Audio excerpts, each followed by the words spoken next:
Hello, everybody! We're watching a review. It's been a long time since we've done one of these. I'm in one.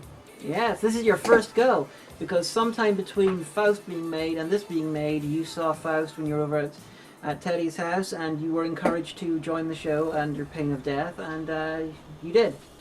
Yeah, death is painful. It's quite fitting that you're doing this because you're semi-retiring very soon. Yeah, unfortunately I am. I'm leaving to live 70 miles away, which I understand in America is like the bottom of the town or whatever, but over here it's quite far. Yeah. Well, I assume you'll be back for hopefully like a review a month or something. Hopefully, yes.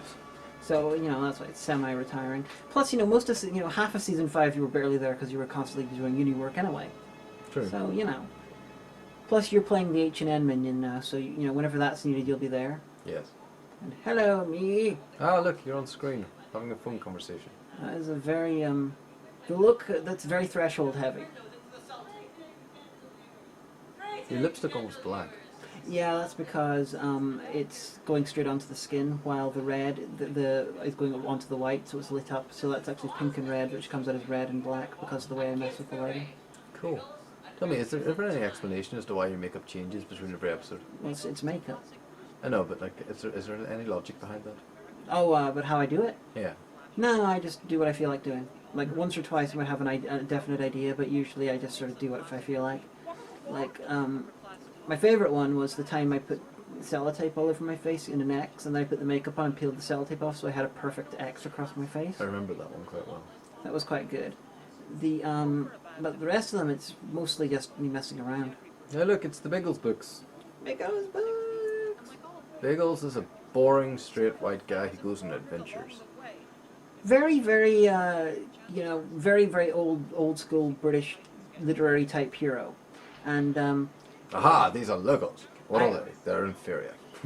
basically, yeah, very, very sort of colonial slash post-colonial, and I would argue that the Doctor is the same sort of hero. Basically, the person who is from a quote-unquote superior people with better technology and stuff, who automatically knows better because he's upper class, and he goes to other places and he shows people what, sorts out their problems. How to be civilized. Yeah, the Doctor is very similar. So I would argue the Doctor is a colonial slash post-colonial character as well.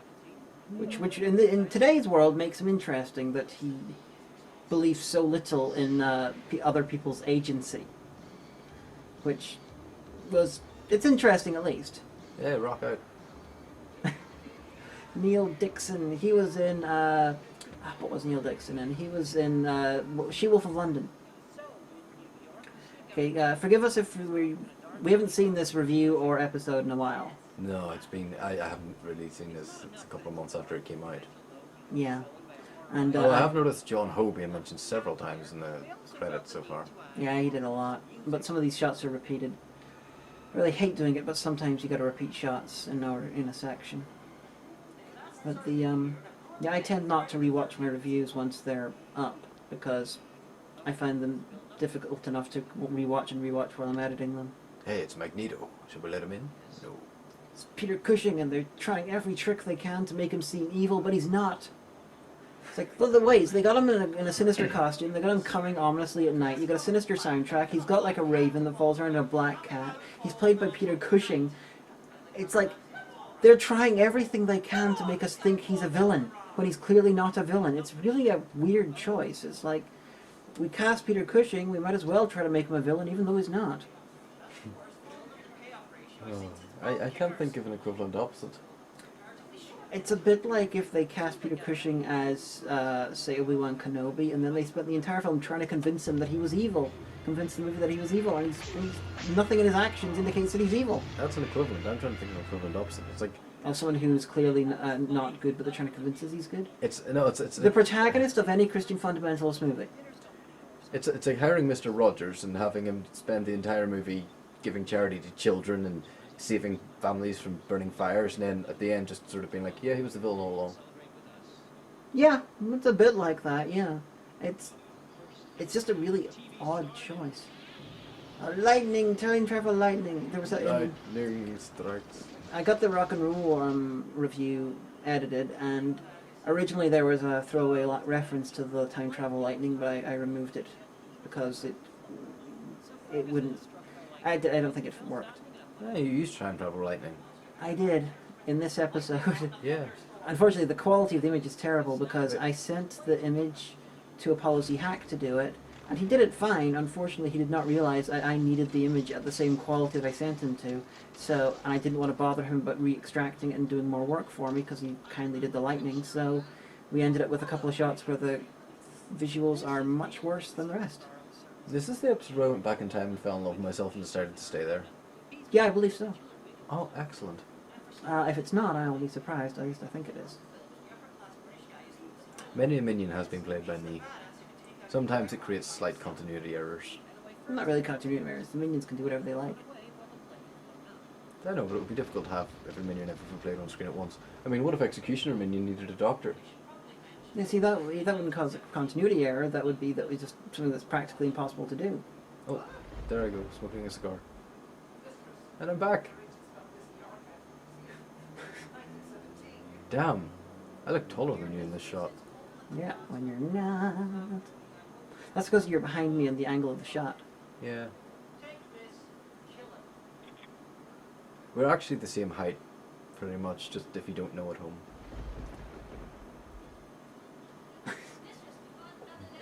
I love this. I just love the extended skits. They're my favourite part of your reviews. That's right. Yeah, some people really like them, some people really hate them. Yeah, I've seen that reaction. Although I have to say, season 5 was very heavy in them. I really should do a few episodes which don't have mad skit things. Your Dr. Light episodes? Basically. But I always feel like okay, some episodes just don't have many huge laughs for me, but then I feel like the episode's not complete without them, so I'm constantly rewriting stuff in post, and then putting new voiceover bits, trying to come up with new ideas, because I want each episode to have as many little pieces that I find really, really, really, at least not really, really amusing, but I find good. In the old days, I would not rewrite in post so much, and so occasionally we'd get episodes which I didn't think of it had any huge belly laughs, and I try not to do that anymore, but it gives myself extra work. The skits are like that as well. It's like I'm like, I have an episode, but I don't have any skit stuff in it. I gotta put skit stuff in it. Also, no context Alistair jump cuts are kind of strange.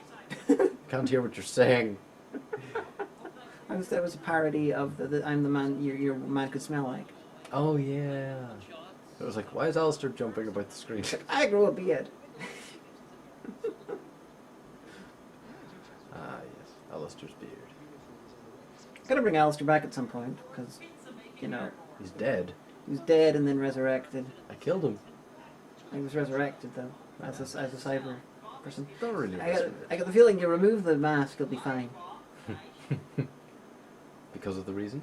Yes. Excellent. If I have I really wish that I hadn't reviewed Rossum's Universal Robots earlier, because then I could have had like Robotic Alistair reviewing Rossum's Universal Robots, and that would have been amazing. But I couldn't. I really wanted to think of another robotic or cybernetic connected play that I could have Alistair do. I couldn't think of anything. Which is, bit of a missed opportunity. I can't think of many plays involving cybernetics and robots. Chicken. I'm unimpressed with their stereotypical fat guy. Hello, I'm Peter Cushing again. Look at me, I'm an evil man. But really not. Poor Peter Cushing. He had a really sad life. Apparently he was reputed to be really, really dead on in person. Yeah, he was. But his wife died like 25 years before he did, and he, according to other people who knew him, he basically was just waiting to, doing the job, passing the time, waiting to die so he could be with his wife again. That's the downer. Yeah, he had a sad life, poor guy. He seemed to be a really nice person. Yeah, I've seen accounts that he was nice in real life. Yeah. Well, I think it would have, if he'd still been around, I think he would have made a much better Sauron than Christopher Lee. Saruman. Oh, no. I really do. Christopher Lee is amazing. Christopher Lee is fantastic, but I think he should have got Gandalf. Well, yeah, Gandalf is the role that Christopher Lee originally went for in Lord of the Rings, but they told him he was too old. and he begrudgingly took the role of Saruman. But imagine if we had Peter Cushing as Saruman and Christopher Lee as Gandalf. Yeah, I think Peter Cushing, he should have been in The Wicker Man, not the Nicolas Cage one, the original one. Yes. Because then it would have been like the anti-Hammer horror movie. You get Christopher Lee and Peter Cushing working together again. But that never was. But The Wicker Man's still a very, very good film. The original's good. Have you seen its sequel? Yes. The Wicker Tree. You made me simply Which links. was silly and made very little sense. But they're trying to make a third one, which I await with bated breath. They should put Nicolas Cage in it, in a side role where he gets murdered repeatedly. Nicolas Cage is very two styles of acting, and it annoys me. It's always just, I'm Nicolas Cage. That's pretty much it. I'm Nicolas Cage, motherfucker! I'm kicking myself now. I'm kicking myself like literally days after I did this review that the main character there's friend with the beard. I never refer to him as Ed Glazer because he's clearly Ed Glazer. But it's like I didn't realize until the episode went up. And hey, there is King Arthur from Army of Darkness. He played Ancelin, one of King Arthur's knights in Doctor Who story Battlefield. He's the world's only Arthurian actor. See? There he is. This is the only time I've seen him that's not connected to King Arthur. It's amazing. He's typecast as Arthurian? Yeah, apparently. Well, I'm sure he's done other things, but those are the only things I've seen him in. That's terrible rotoscoping. It's not rotoscoping. No, it's not. They stuck a camera to a biplane. It's very simple. No, it's not. It's very clearly not real. That or it's a terrible camera. That's a terrible camera. Bear in mind I'm watching through a camera right now. What? I have to look through the camera to see half the screen. Oh, okay. No, that's real biplane. Does it have sex with other planes of the same gender? And the opposite sex as well, yeah. Oh, excellent.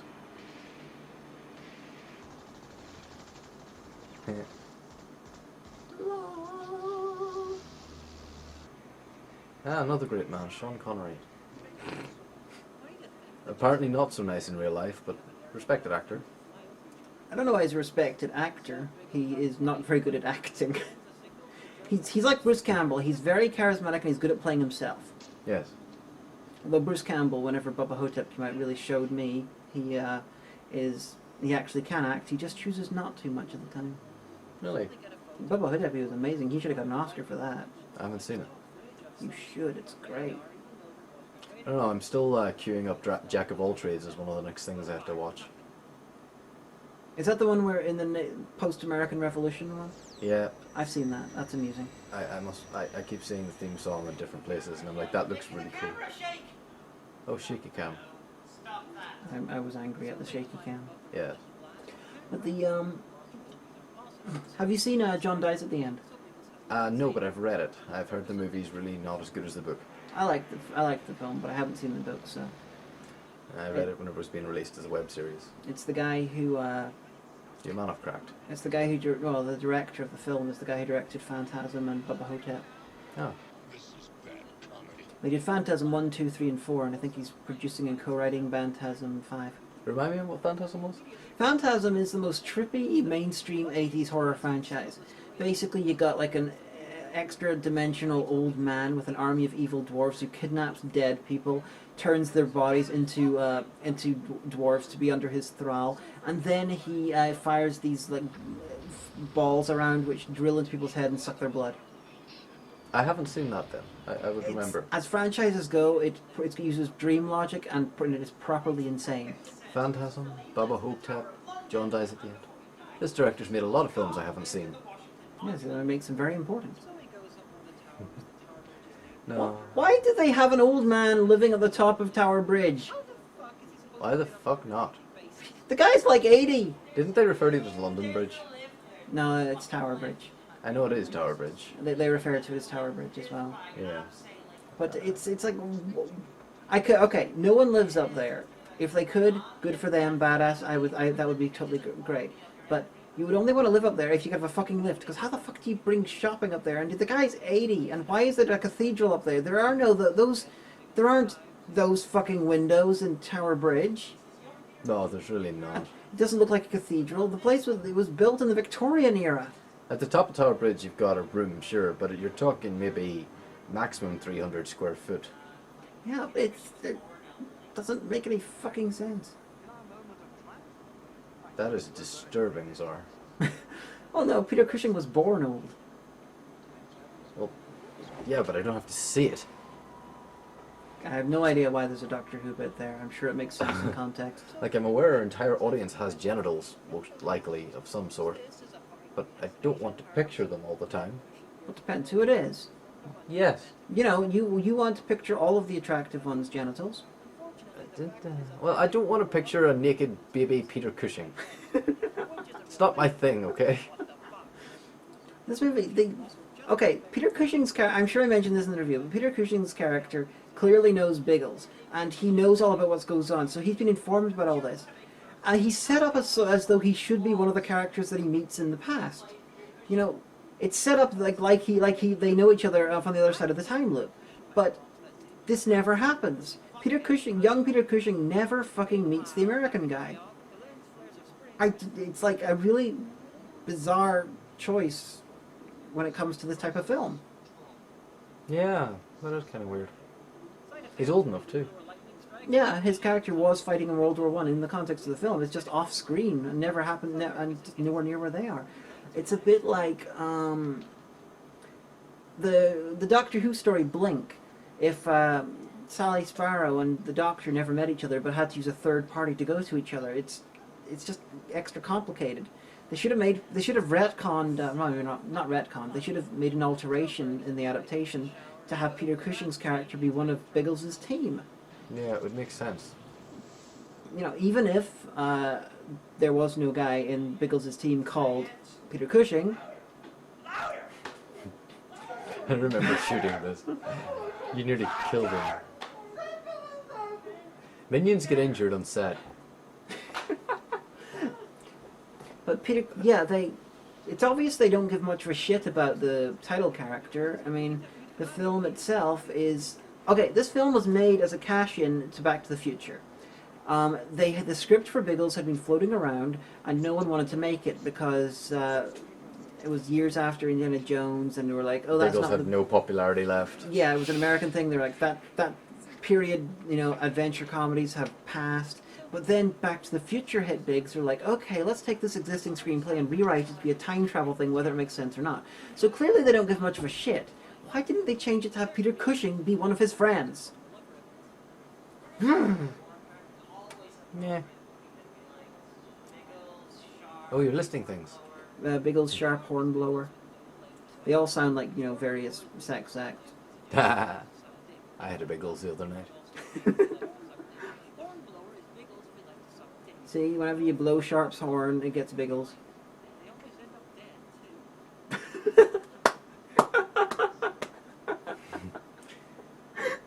Oh, nuns. Nuns are terrifying. What the fuck is she? It's like she has a face that makes you think that she should have been in more things, but she's not. She has a face that makes you think she should have been in the Addams Family. Possibly, she does look a little bit like a cross between an old Wednesday and a mortician. Yeah.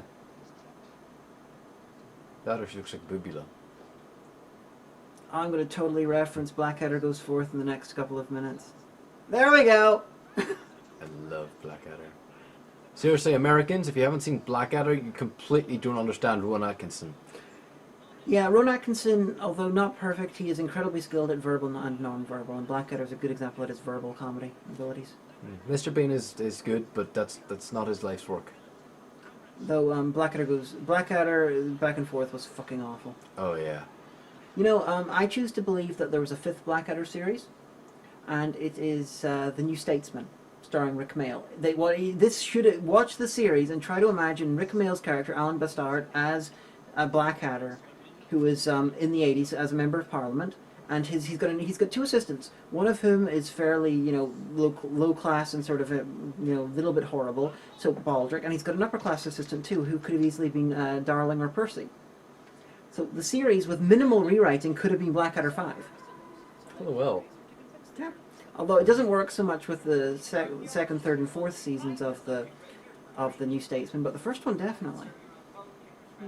So, to me, Personally, Blackadder has 5 seasons. I wasn't such a big fan of Goes Forth. I loved Goes Forth. It showed that you can create a good comedy based on people in a horrible situation. Oh yeah.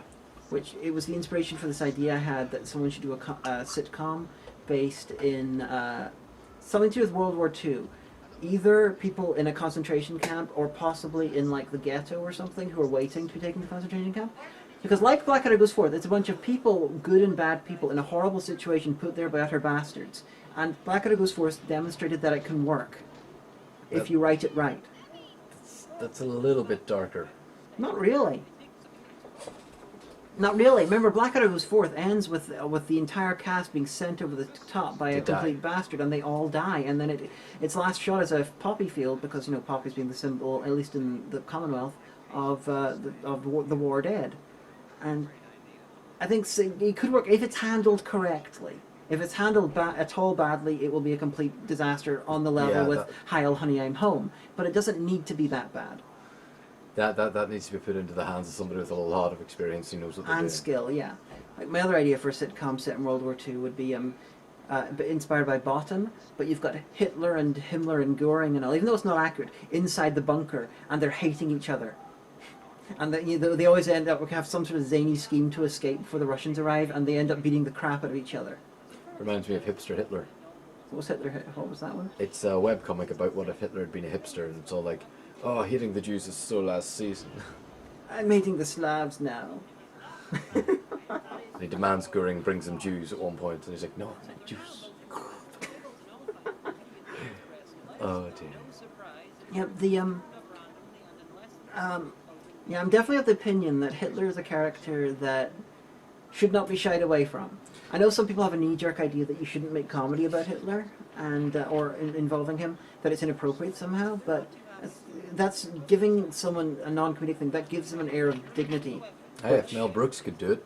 Yeah, and I don't think that Hitler should be afforded dignity. No, the man was scum. Very intelligent scum, but scum nonetheless. I don't know if I'd call him very intelligent. He managed to do something in a situation. Okay, he was proficient at what he set out to do. Well, not originally. He was set out to be an artist. Okay, he was proficient at genocide. An organization of their... Not really. They didn't finish the job. They didn't even manage to succeed at that. Okay, he was good at getting himself voted into a government and then killing the opposition. So he won one election. Yes. Barely. Because they weren't actually a very high voting party. They won, but they didn't. It wasn't like a landslide. No, it was a technicality. Hitler was, for what he wanted to do in the end, he was the right person at the right time, and it ended up with horrible results. Yeah. He was a man with strange ideals who wrote a very bad, terrible book. Oh yeah, completely fucking awful. I should start doing literary criticisms. My camp is awful. What I find weird about about Hitler, obviously hindsight is 20/20, but I got the feeling if he'd been assassinated at some point, like before 1936 or something, he probably would be well regarded. Oh, he'd be a martyr. Well, not so much a martyr as in the earliest days of his thing, before he completely started, before he started invading people and before he started, completely persecuting the Jews in every single way up to death. Oh, you mean the time he was a government agent? No, a member of parliament and not a dictator. No, I'm thinking like the early days. Whenever he, he created the Autobahn system and he Invented Volkswagen? Yeah, when he did things like that, if he had been assassinated around that time, he probably would be very well regarded.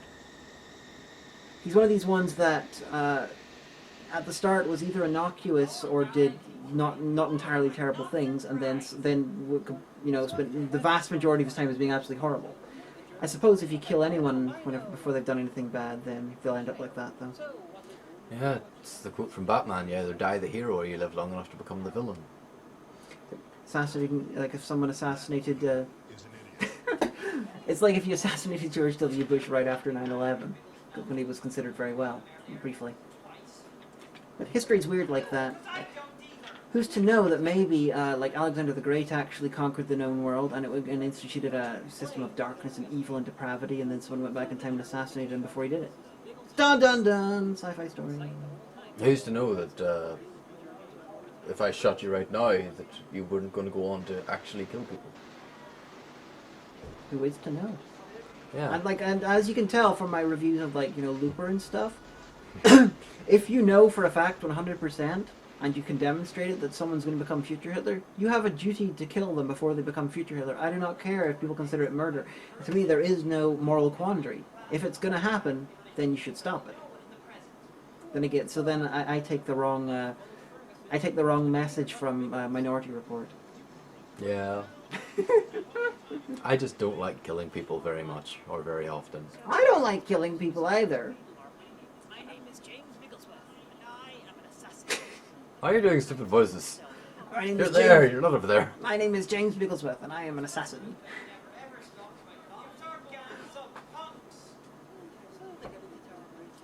Why does he have a raven?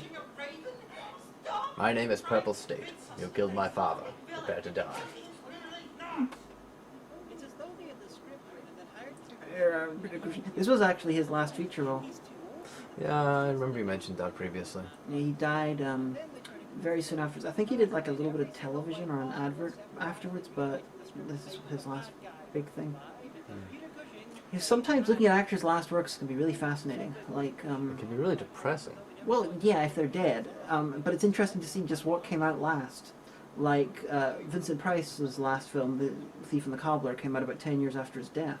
But he'd recorded it back in the 70s, Like Sean Connery's last film.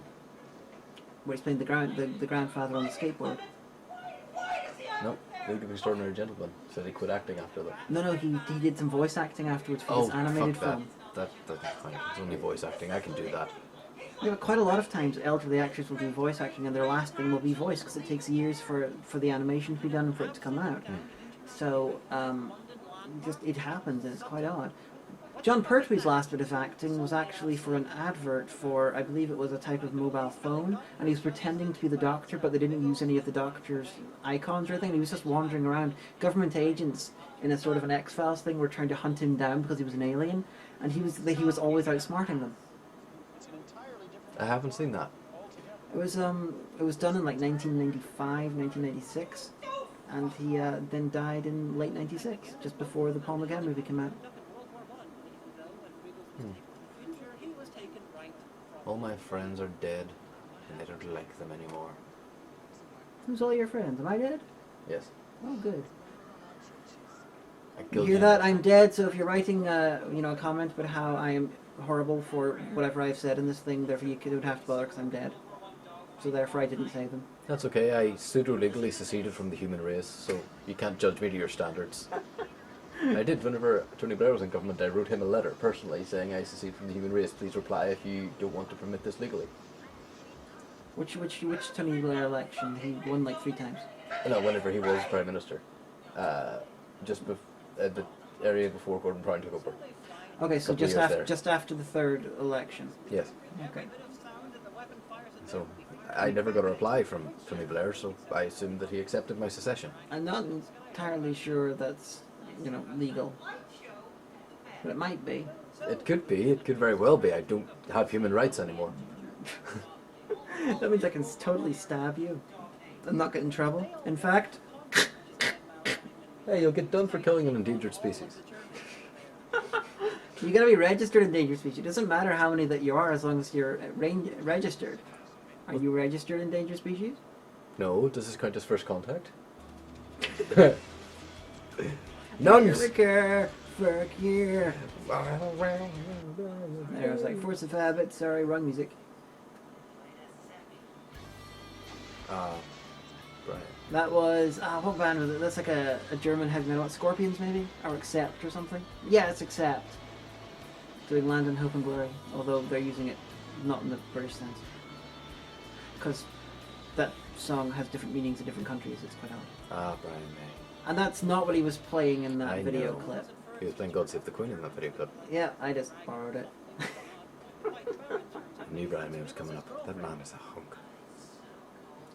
He is a hunk of astrophysicist. a hunk of crazy environmentalist astrophysicist who's also incredibly good at music. I don't have to like personally all my musical idols. You can have sex with all of them. No.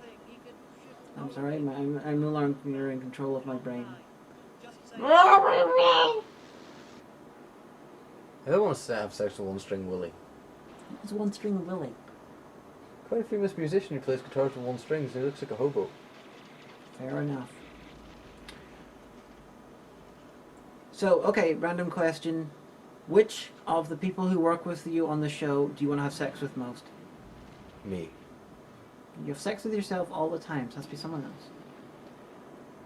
Sarah. She only works occasionally. Plus you're dating her, so she's only been in one episode. So, you gotta give an awkward answer to an awkward question. Janelle. Oh, because she's no longer there. Fair enough. She probably won't listen to this. No, she probably won't. Nicola will. Maybe. Probably not. If you do, Nicola, tell me.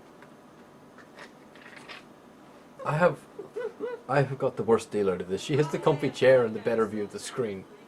I have the hard wooden chair and I had to edit this together. Oh, shut up. You didn't have to. Well, I did if people wanted, if I wanted anyone to see it. It's kind of necessary. Oh no, more lightning. Racism, the motion picture. There's motion pictures? Yeah, this is the same cavern as earlier. You're the same cavern as earlier. No, that was the cavern they used to get to the super weapon. It's like clearly the same place. Because finding sets. Quick, rescue us before they discover you're not a god, you're just an American. Yeah. I do love that line. Yes. I do love actual flaming torches. Yeah, they would be CGI now. Yeah. Biggles. But wait. You know, okay, a lot of people for some reason think that 80s effects are terrible. Even some, stuff that's non-practical. For instance, like, oh, hello Avatar. Storyline stuff. So the ghosts in Ghostbusters and Poltergeist are much better than anything they have in CGI. Yeah, CGI in my opinion looks terrible a lot of the time. Especially for gunshots, bring back squibs. Oh yeah, definitely. Your actors showed pain because they were in it. Here's the Avatar of decent humor with a sci-fi gun, which was given to her by someone off screen, aka Lord Ted. See how this stuff was all building even back then. Yeah, this hasn't even been resolved yet in the uploads. No, it has been. Because it was Lord Ted who was behind her, trying to kill Hagan. Yeah, but Lord Ted inspired Teddy's rebellion. Yeah. So this is still technically a continue of the storyline. No. Well, it could be considered, but it's not contingent on it. You don't need it. Fair enough. This arc is obviously finished, but... Yeah, and in the next week or so, you should be able to watch Rock and Roll and see the finale there, when we have the game-changing review, which the status quo changes. It changes. Dialogue, exposition. And we're totally not looking at each other. You don't know, you can't see us. Can they? No, we've clearly got the same backdrop beside each other. This is the way we film. We try to cheat it as though we've only got, all the walls look the same, like we're in a white room. If only we had, slightly more space and the walls were, bright and white and I had, the right lighting, we could just make it look like we're in a white void. Which would have been decent, I think. Yeah. Atheist! There I am! I'm the one with all the hair sticking out in the middle. And I'm playing I'm playing Christopher Hitchens, who at the time was dying of cancer. I'm playing Richard Dawkins, who's not a very nice man, to be honest. He's funny, but he's not nice. And P.Z. Myers! Our masks are very convincing. Yes. And when we do the... Actually, Collins is very convincing. In some shots, the collar matches up. We're gonna hopefully have the Atheist again in episode 100, and I want to see if I can get a couple of guys to voice themselves, because Zinnia knows a bunch of people. Oh, here I am, quoting Kai from Lex. Proud young warriors and revolutionaries, I have killed the good, the evil, the weak. Oh, check that acting. I have done all this in the service Check out that of... anger. And I have never once shown any mercy. I still love how long it took me to get that every time the Avatar Decent Humor enters, she turns the light on. You didn't realize that? No, it took me a while to catch on for that. Hey, Interesting enough, for that shot of us shooting us, we recorded about 10 minutes of us standing there shooting. Yeah.